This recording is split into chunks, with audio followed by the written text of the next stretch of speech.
You joined us for Rain of Blood, and together we made it rain bigger and better than we could have ever imagined. So now, join us for a second blazing inferno of knowledge and exploration. You're listening to Rain of Fire, the scorching sequel event to Rain of Blood, where we're going to delve into the world of fireplay education and safety as we prepare for the upcoming Rain of Fire event. Join your host, Miss Kitten, Radically Dark, and Ember Solaris as we ignite your curiosity and stoke the flames of passion with discussions, interviews, and authentic insights from around the globe. Together, we're three flames united in one mission to make quality kink education more accessible and open pathways to conversation and connection about edgeplay topics around the world. But before we dive into these sizzling topics, a content warning. Rain of Fire discusses mature themes, explicit content, and practices related to BDSM and fireplay. So listener discretion is advised, and this is an adult-only podcast. Other topics may include mental health, trauma, consent, and more. So please be sure you're in a good spot to engage in these topics before continuing to listen. So, grab your fire gear, stoke the flames of curiosity, and let's embark on this crackling journey together. Welcome to Rain of Fire. Hey, amazing firebugs, and I'm back, and I have the incredible Miss J coming to chat to me about her experience with fire and a little bit of her kink history. Welcome to my dungeon virtually, and I'm so excited to have you and have you aboard for Rain of Fire. Thank you so much for joining us. Thank you, Miss Kitten. I'm really excited to talk to you. Yeah, I have. I'm super excited. But before I start to chat about the nitty-gritty stuff, maybe you can just tell myself and my listeners a little bit about how you got started in kink and how you went from being, I don't want to say plain Jane vanilla, but I'm gonna say plain Jane vanilla to Right. entrenched in a BDSM lifestyle. Because you've been telling me some fabulous stories before you started, so it's definitely a wicked wild BDSM lifestyle that most women would turn their noses up quite quickly. Right. I have to say, when I kind of think back about probably a little over 20 years, I would never think I would be where I'm at right now. I would be like, no, that's not happening. No, I would never do that. I actually first became. I didn't know anything about kink, and if you would have asked me, I was like, no, I would never do that. No, those people are mean, and I don't understand what they do. But I was visiting a friend out in Oregon. I happened to meet her neighbor and had a little bit of a crush on him at the time. And he was kinky. I didn't know it. There was three of us having dinner. We were having cocktails with our dinner, and there was some flirting going back and forth. And at some point don't ask me how and why, I ended up with a wooden spoon in my hand, but I called him a smart ass and said, somebody needs to beat your ass. He thinks I'm kinky. I don't know anything about it. And he asked me to lunch the next day. We started talking about kink. And it kind of just rolled from there. I have to say, he was a very smart man. He sent me a book. The book was written by Claudia Warren, and please don't quote me on the name, because somewhere along my travels I've lost it. I lent it to somebody and they haven't returned it. But it was The Sensual Art of Female Domination. And I have to say that very much connected with my brain, that I was able to read through something and sort of connect the how and why people do kink with something intellectual rather than just seeing it and experiencing it. Because at that time, if you would have shown me a fireplay scene or a cutting scene or even a rough body scene, I would have been like, nope, this is not for me.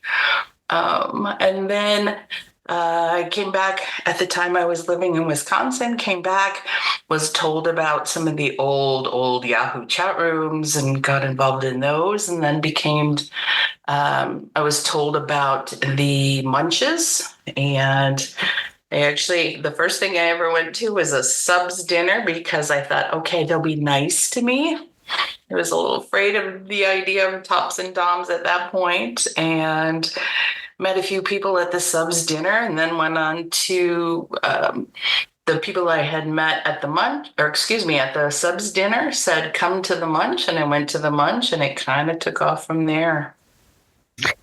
And you haven't looked back, and now you're fully entrenched in the wicked side of the community. I love hearing people's journey, and yours started with a wooden spoon in Oregon. I think that's super cool.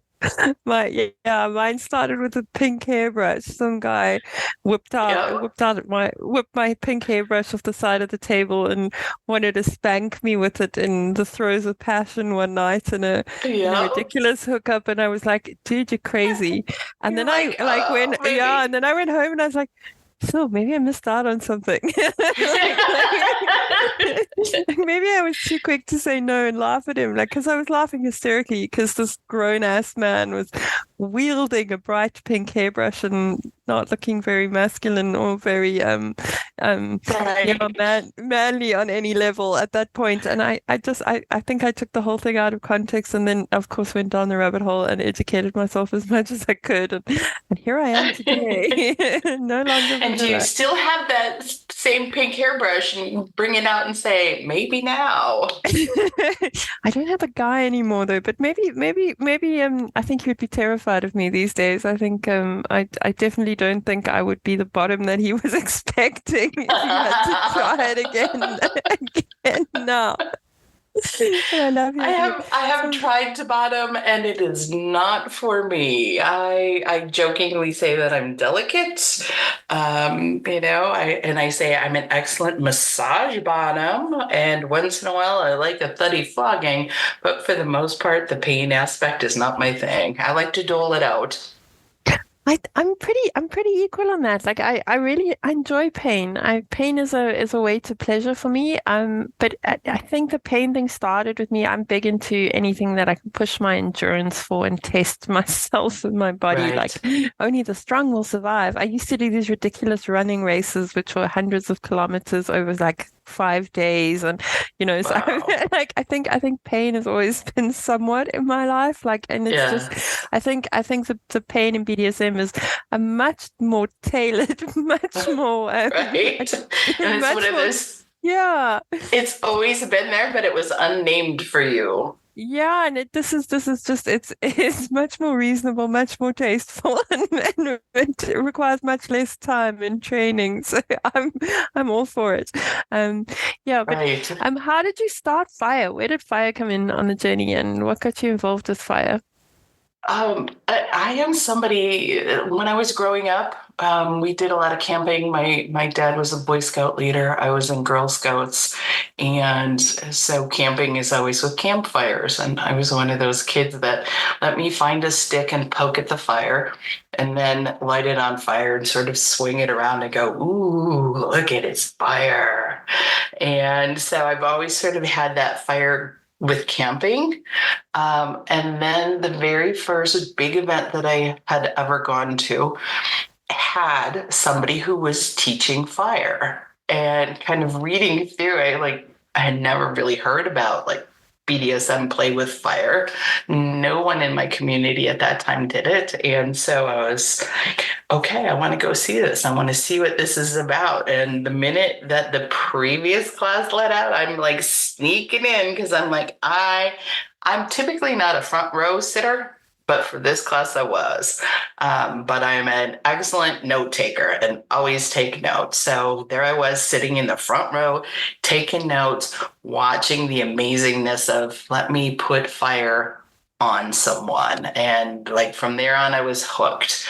I didn't know anyone in my own community who did it, and kind of had to figure out for myself, how can I figure out how to learn a little bit more and how to practice on my own. And so basically what I did is I set up in my bathroom, pulled out, all the towels, all the rugs, no cats. Everybody needs to leave. Filled the bathtub half up and then kind of practiced on myself with a smaller wand and like did it right next to the bathtub because then I'm right next to water. I don't have to worry about things lighting on fire because all of those things have been moved and, kind of like went from there. That was a great first, like, this is how to practice, and either have like a small wand, or nowadays when I'm teaching, what I'll do is I will get some Q-tips, cotton swabs, and tell people this is a really tiny torch and let's practice with that. I love that. And you do realize you're giving the kitten in Africa like a whole bunch of ideas on how to do this alone. Oh, yes. Yes. Like, particularly if you don't know anyone in your own community, like I am a big proponent of, if you can find a mentor, please do. If you can sit with somebody, have them watch you, have them give you tips and tricks like while you are right there, that's wonderful. But if you don't have access to another person, like I didn't, and then it's okay, how can I do this? And I'm going to use safely with little air quotes around them because, basically playing with fire is never going to be 100% safe.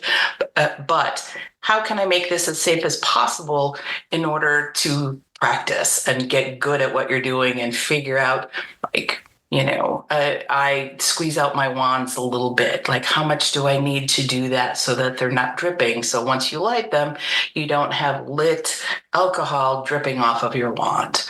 And so right next to the bathtub, and with the bathtub right there, it's a wonderful way to do it. I love that. Up until now, I've had my my pony as my spotter, who knows equally little about fire. So it's the blind. It's the blind trying to put out the blind at this point in our fire career. So, just simple things that you mentioned now, like squeezing out the fire wand. That's a great tip. If I'd known that last week, I might still have hair left on my arms. No, you won't. You're going to burn it all off anyways, if you're practicing on your arms. But yeah. I have a mantra that I teach in my one-on-one class. And as I'm teaching it, I ask everybody who's watching to say it with me. I've also taught a fire intensive where after I go through the demo and the safety and we put wands together, I have the attendees pair up with 2 or 3 people in a small group and kind of practice on each other. And I ask them, as they go through the movements, please say the mantra, because then it gets stuck in your head and it kind of becomes a muscle memory issue. And my mantra is dip, squeeze, wet, dry, light. Dip is I'm dipping my wand into the alcohol. You want to do that until the bubbles stop because then it's completely saturated. Dip, squeeze. I'm going to give it a little bit of a squeeze so that the alcohol is not continually dripping off of the wand itself. Wet. I have a wet towel that's next to me because the hand that has now squeezed the wand has excess alcohol on it. So I will wipe my hand on that wet towel in order to get rid of that alcohol. Dry when so I'm right-handed, and that's the hand that's going to have the wand. The left is the squeeze, wet, dry hand, and that will follow along with the wand. And the reason I dry that hand off is it'll slide across your skin much easier than if your hand's still wet and a little bit tacky. It's just kind of one of those things in my head is if I dry a hand, then my hand will slide. And then the 5th one is light. That's when I light my torch and I turn around to my bottom and I'm ready to go. I love that. That is super helpful. I'm doing the whole thing like on on my desk here. Right? I didn't get to light. I didn't light it, but I'm doing the whole thing in stages, and it's super helpful. And I so agree with any mantra. And I love what you say about making it muscle memory, because I think Yeah. in all of this, muscle memory is super important. So I was really focusing on muscle memory from a safety safety issue. Like, can I roll you Yes. up as a burrito? Can I swat Right? you? Can I swat? I love that. I think it's a new kink for me. I think it's got nothing to do with fire, but like the whole idea of suffocating someone in a blanket just it's been far too exciting in my life. Like, it's like I really look forward to it. And And I'm like, do a let's do little it. a mummification. Right. I have my partner's a super great size. He's like sample size. So you can wrap him up, you can mummify him, you can put him in boxes, you can put him in suitcases. So it just lends himself to being suffocated in a blanket like so well. It's like an Right. extension of all the other times that I've nearly killed him. Right? Just one more way. Yeah, just one more way. But and technically he can breathe through the fire blanket, so there's less risks than when we're using plastic. Technically, he can breathe. Technically. I like that qualifier. But yeah, so I just think making the safety stuff a muscle memory thing for me. So I like what you've done, because I haven't been clever enough to squeeze the excess fuel out of my wand. So I'm realizing that was a huge that kind of was a huge gap in what.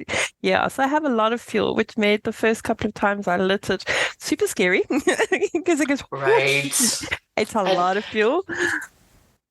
so the two things that I tell, particularly folks who are beginning, play with the Q-tips or cotton swabs, whatever terminology. Just make sure that they're not plastic in the middle, because it'll melt and bend, and then you have melty plastic, and you might burn yourself with the melty plastic. But if you can find the ones that have a cardboard, or a lot of times you can also find they're for cleaning computers. It's a little wooden stick with cotton on the end.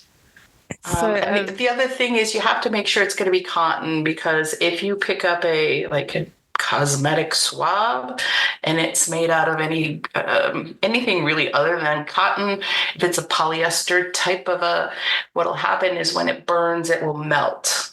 And then you're going to have melty, and then that's going to stick and you're going to burn yourself. Whereas cotton, actually, when it dries up, and if it itself begins to burn, it turns to ash. So I got really excited. One of the first DOMs I spoke to did a whole little video recording with me and showed me some real fire basics, like just how to light the one, how to blow it out, what the first stage of burn looks like, what the second stage of burn looks like, when it's time to put the wand out, what that looks like. So stage 3, so that Yes. I don't have to make a new wand every time I play with fire. Right. Great tip. Like, that's like, oh, it's charcoal. Time to change it out. Just so the real basics. And then they were like, you can then get a Q-tip and you can do this whole thing. And I was just grinning from ear to ear. I was like, this has solved all my problems. And he went through the entire thing, but he didn't mention that your Q-tips in the States are all cardboard and our Q-tips in Africa are all plastic. So we went through the entire thing, and just right at the end, I was like, yeah, so it's not a problem that because my sharps brain is now going through the risk management of using a Q-tip. And I said, it's not a problem that my Q-tips are plastic. It'll be okay because it's covered in fuel. He's like, no, you can't use plastic. I was like, I'm glad we clarified that. Yes. I'm glad I asked that question. Super important, because I was close to producing acid rain. The other thing that you can do if you don't have technically a wand to set up is you can take a hemostat and put a cotton ball in it, and then sort of wrap the cotton ball around, and then I just twist it so it's a little more compact and use that. Oh, that's Yeah, that's a great tip. I've got we managed to produce a fire whip. We won't tell you what we put in it because we can't Kevlar in our country. You'd have to sell a kidney to buy Kevlar here. It's super expensive. So we use something else for the wick in the middle. But the guy that it was probably a 2-year process for us of investigating substances, getting stuff to burn, learning what fuel worked here. And then I managed to get that whip top to actually create some wands for me. So he's made me a whole selection, and my instructions to him were the size of an earbud, the length of a ruler. There you go. I need the size, because I didn't squeeze. I think that was my problem, because I didn't squeeze the ones out when I've been using them. That whoosh is terrifying. That whoosh is also responsible for why I have much less body hair than I had before I started my fire journey. So, and if your wands are the length of a ruler, so my wands are probably an inch or maybe 2 across, probably about an inch across, and then length of them is usually just 2 inches. Okay. But I put that's the end, that's the cotton end. Yeah. And then basically what I use to make my own ones is I use fondue forks. That's clever, because for me, it's not very long. And as long as you're holding your wand sideways, you don't have to worry about the fire getting too close to your hand. You have the handle. I've really never had the handles heat up. And then the closest, so you're still probably 3, maybe 4 inches where the fire is.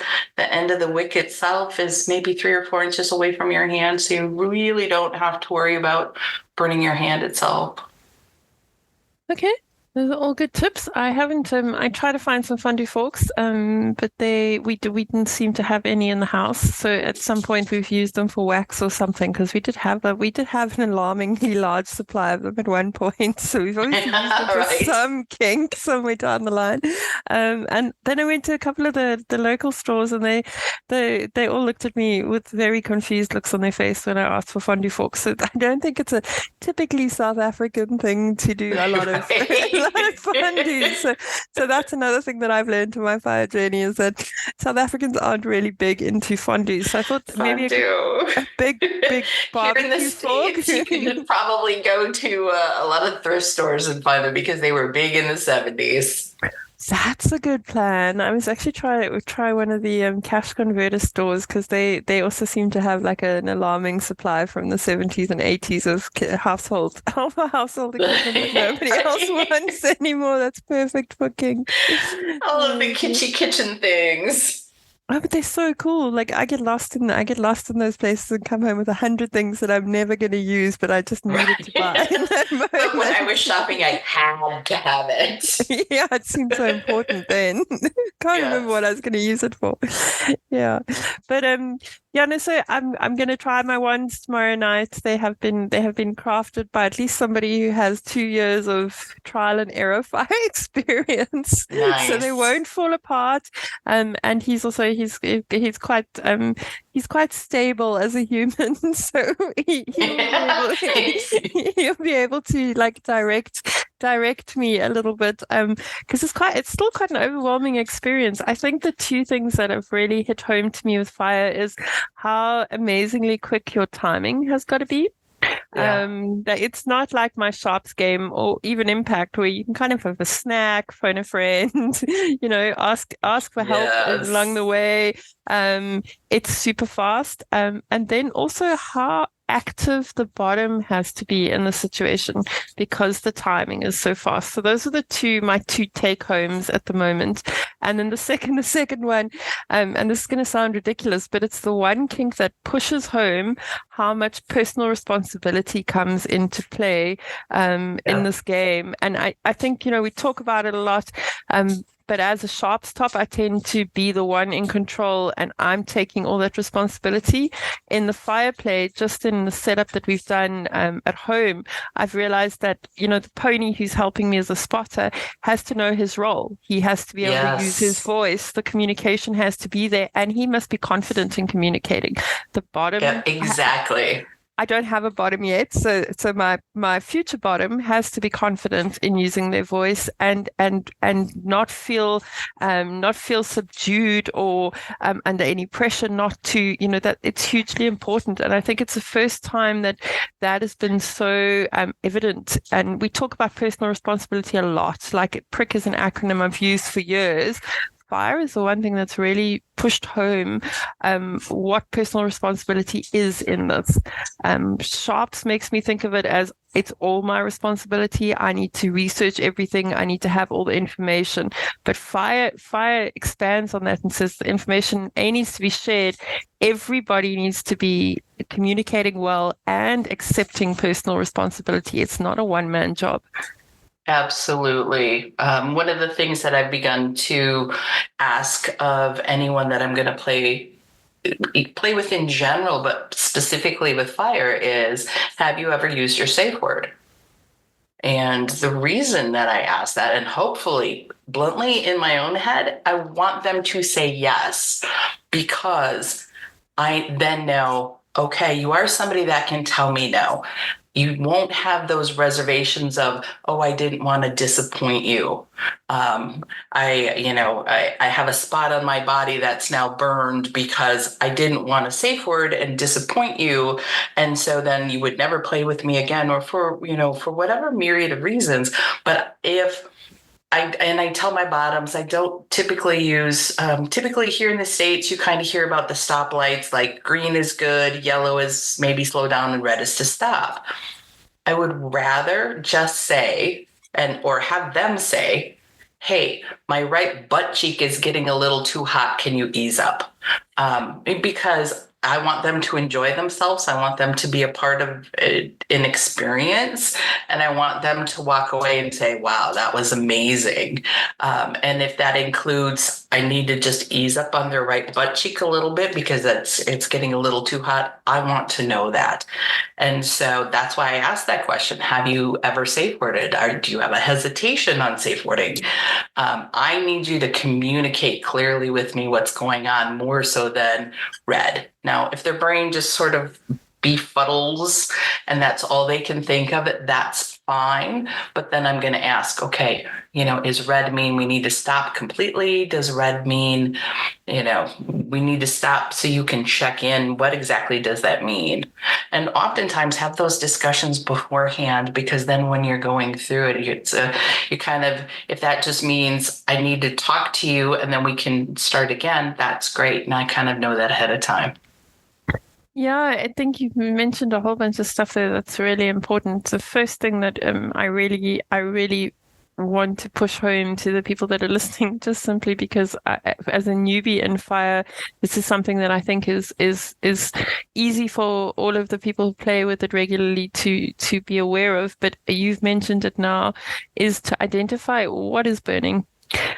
Because it's great that, either the spotter or the bottom yells fire, because there is fire, so they're correct. But it would be really helpful. It'd be super helpful, if they didn't just yell fire and they yelled thigh on fire, or hair on fire, or foot on fire, and we could identify where it was coming from.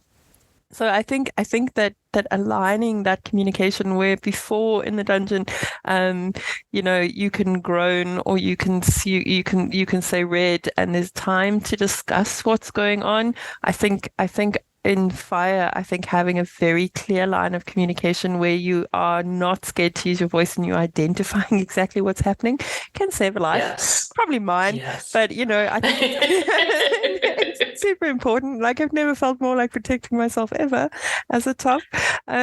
So yeah, I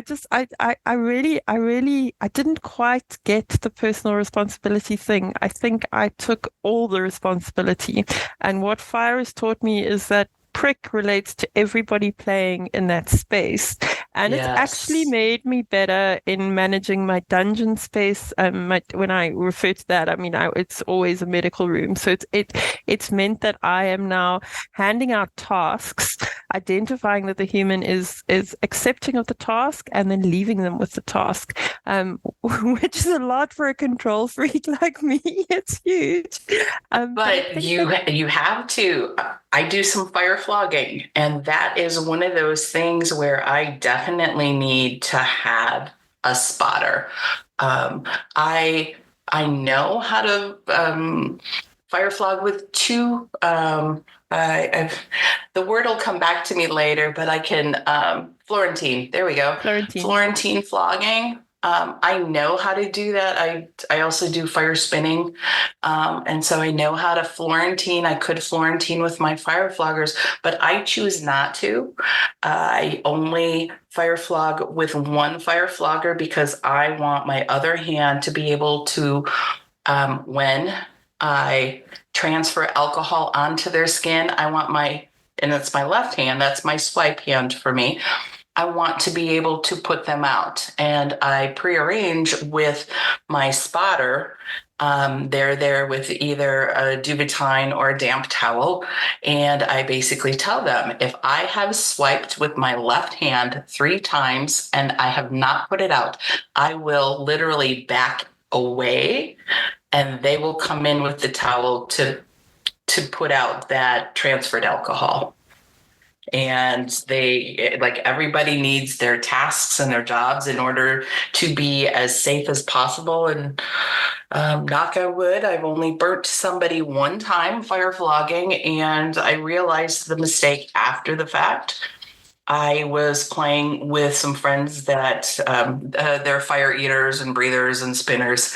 And my husband, who is my usual fire safety, was not available, but my bottom's partner was. And I know that they're very familiar with fire. And I had said, if I swipe too many times, or even I allow my bottom, if they completely panic, the way the setup is, there's room for them to sort of move forward, and having that by a step, and by having them move forward by that step, that in essence is kind of their safe word, because they're now out of range. And when I see that bottom step forward, I will back up.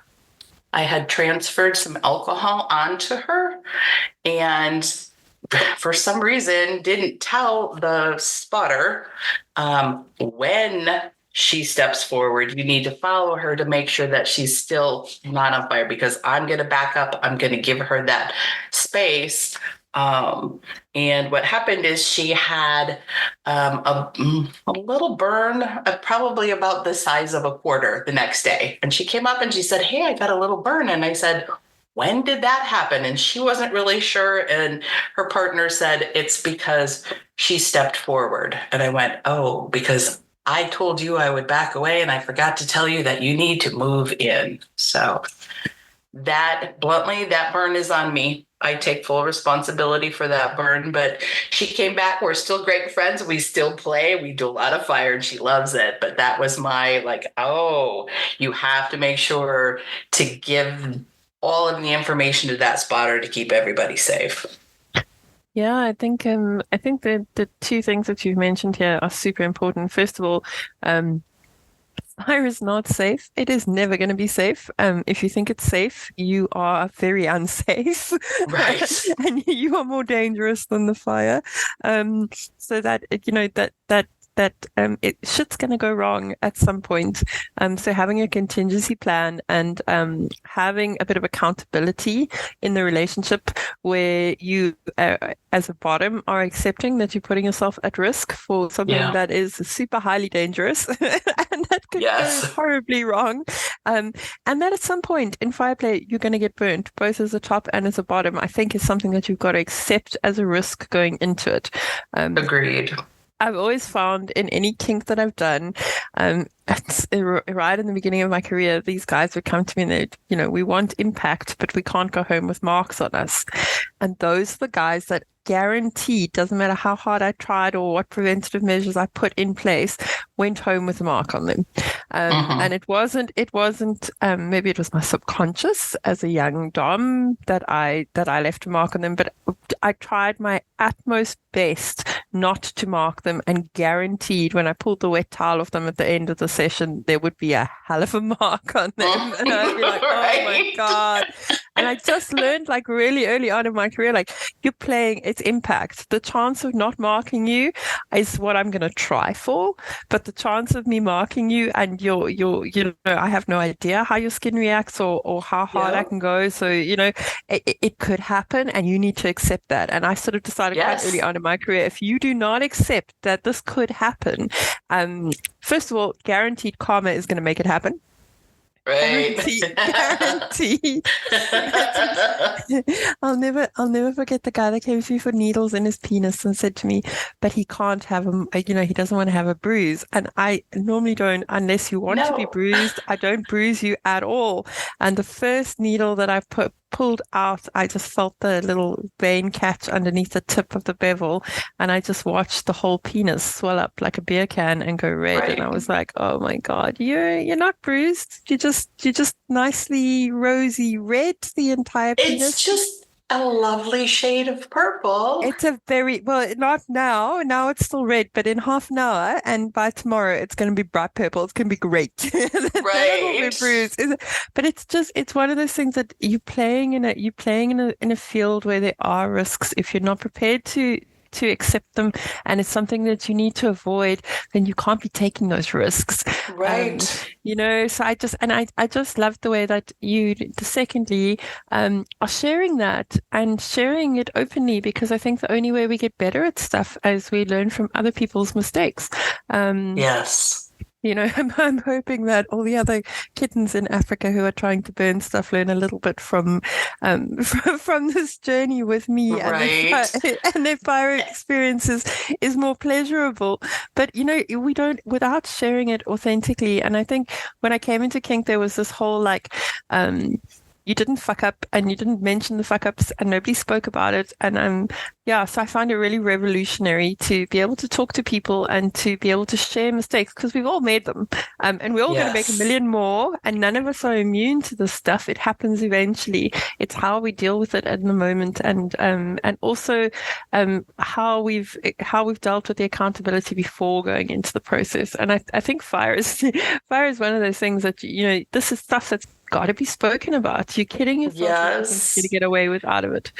I have it could have been awful fuck up story, and thank God it didn't turn out to be an awful fuck up, but it was bad. And I tell the story, and if you would like to hear it, I will tell you. And I'm both embarrassed about it, but I also freely tell this in my 101 class because of the chance that things could have gone horribly, horribly wrong.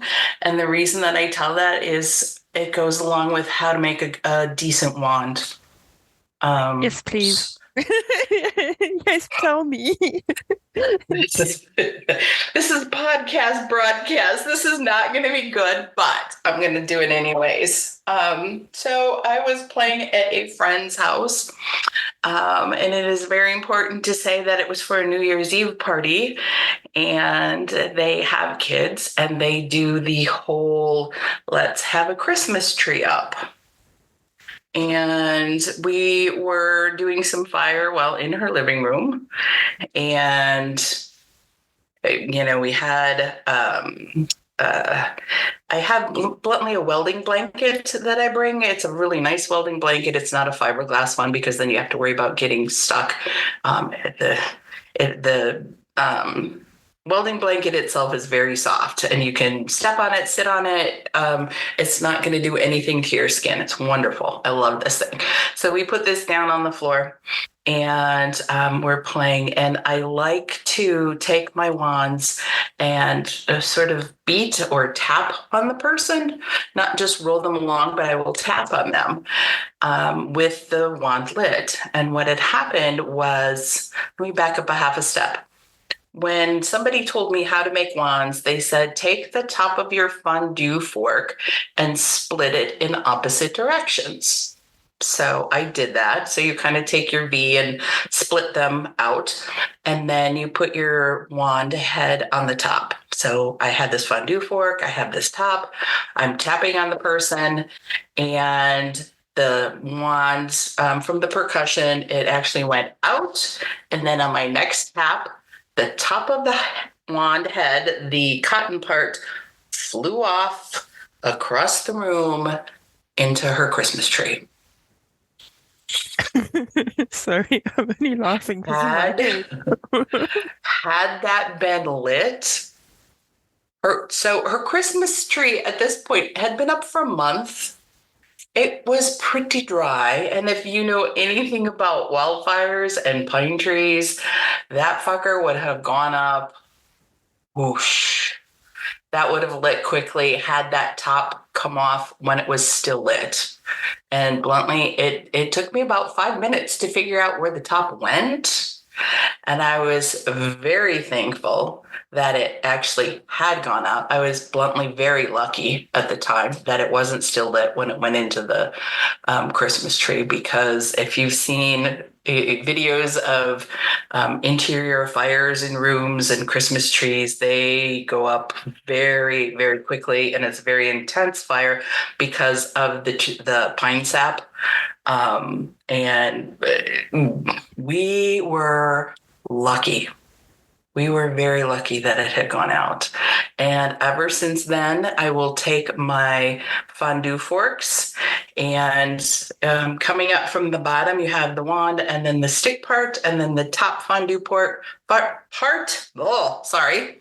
And I will literally heat them up and bend them so the top of the fondue fork is actually pointing towards the handle. So it makes sort of almost like a little umbrella spread, and they're pointing down. And then when I put the cotton on the top to make the wand itself, the barbs of the fondue fork that are now pointing down will catch the entire part of the cotton, so that when you put the handle and the cotton part, the wick, in your hand and try to pull them apart, it will not come off.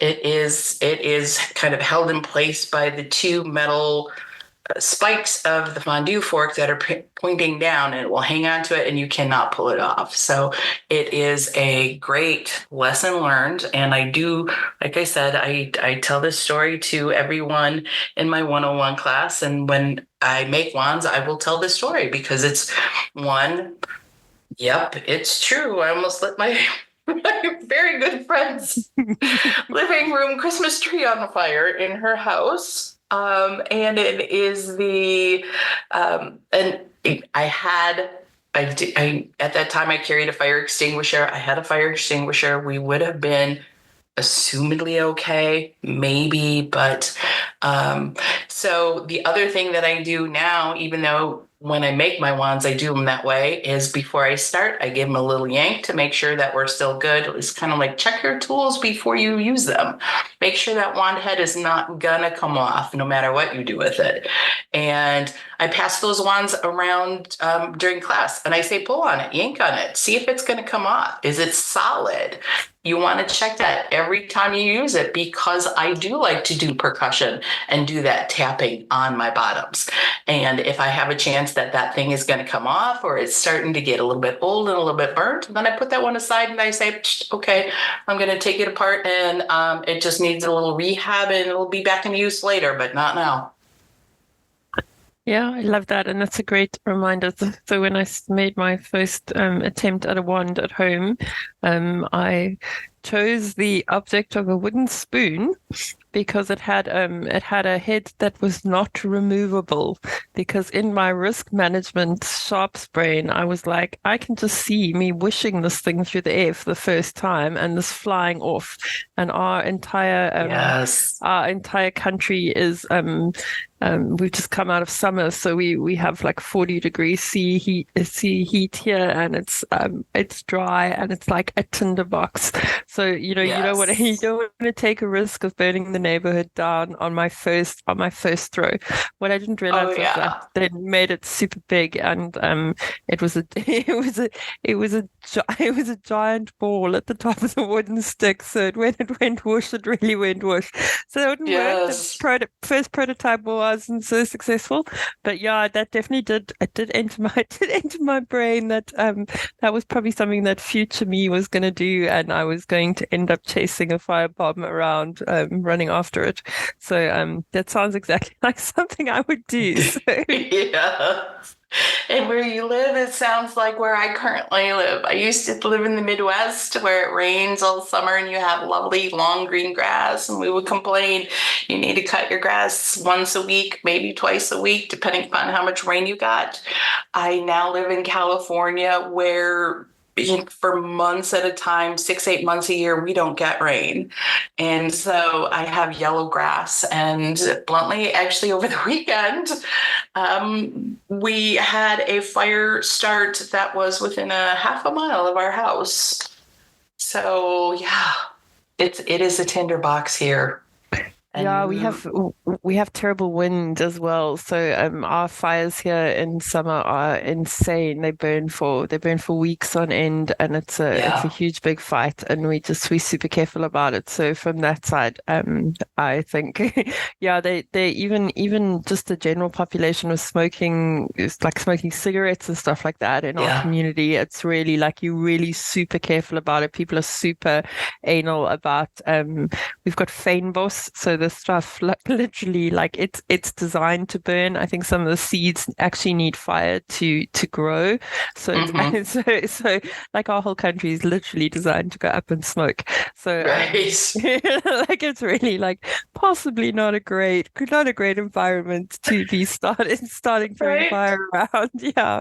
Welcome to South Africa or California. Yeah, I think it's quite similar, but we're starting to hit rain. We've just had 2 days of rain here now, and so our winter rains are coming, and definitely more appropriate for which is a good time for rain and fire. Right. But we're so excited to have you, and it's been amazing chatting to you. I've had the best time, and I know that you are presenting is something that you love and that you really look forward to doing. So maybe if you want to give a shout out if anybody's looking for a presenter and tell them a little bit more, now's your time. I'm going to give you some space. Absolutely. If you would like me to present, you can contact me on FetLife. You will find me at Ms. J, MS_J.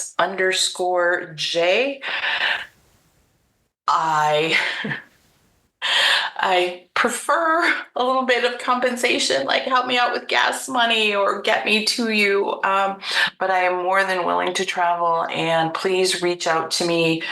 I love to present this stuff. I love teaching this to others. And I think part of the reason, bluntly, it's a selfish reason, because I originally came from the Midwest. In the Midwest, we had multiple hotel events that would allow fire to be done in the hotels in their dungeon ballroom setups.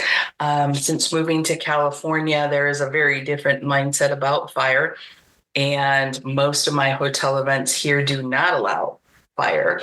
But when I think about the hotel events that we do, I would rather have people knowledgeable about fire, because I think once you learn it, or once you kind of see it, and if nobody is willing or able to teach you, you try to figure out how to do it yourself. And although we're never going to be 100% safe, there are safer ways of doing things. And the reason I want people to have that knowledge, I go back to because I'm selfish.